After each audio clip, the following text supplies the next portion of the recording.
National crush Rashmika Mandanna గురించి ప్రత్యేకంగా చెప్పాల్సిన అవసరం లేదు. చివరిగా యానిమల్ సినిమాతో పాన్ ఇండియా బ్లాక్ బస్టర్ కొట్టిన రష్మిక ప్రస్తుతం వరుస సినిమాలతో బిజీగా ఉంది. అయితే తాజాగా రష్మిక ఇచ్చిన రిప్లై మాత్రం సోషల్ మీడియాను షేక్ చేస్తోంది. రష్మిక విజయ్ దేవరకొండ గురించి ఎలాంటి న్యూస్ వచ్చినా సరే క్షణాల్లో వైరల్ గా మారుతోంది.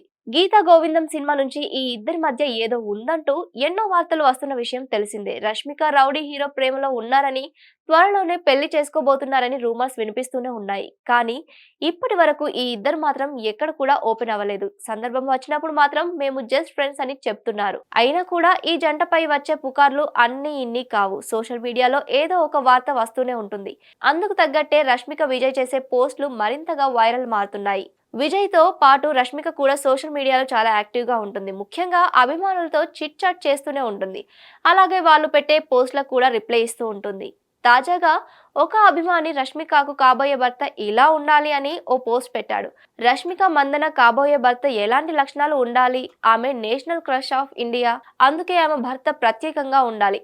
ఆమె భర్త VD లా ఉండాలి. నా ఉద్దేశంలో VD అంటే వెరీ డేరింగ్. మేము ఆమెను రాణి అని పిలుస్తాం. మరి అప్పుడు ఆమె భర్త కూడా రాజులా ఉండాలి అంటూ సదరు అభిమాని సోషల్ మీడియాలో రాసుకొచ్చారు. దానికి రష్మిక ఇది నిజం అని రిప్లై ఇచ్చింది. అంటే తనకు కాబోయే భర్త వెరీ డేరింగ్ గా ఉండాలి అన్నమాట. అయితే VD అంటే విజయ్ దేవరకొండ అనుకున్నాం. కానీ కామెంట్స్ చేస్తున్నారు నెటిజన్స్. ప్రస్తుతం ఈ ట్వీట్ నెట్టింట వైరల్ గా మారింది. Hit TV presents like, share, comment.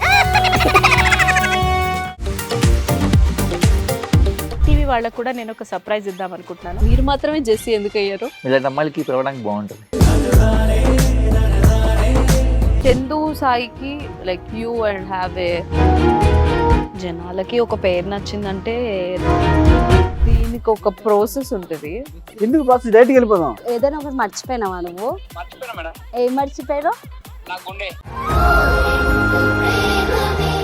ఏదో ఆ టైంకి మన సుడి బాగుంటే ఎవరన్నా చూపిస్తే రాయగలం కానీ డోర్ టు డోర్ సేల్స్ చేసేవాళ్ళు. శారీ వస్తుంది, శారీలో వెనకాల కట్టుకుని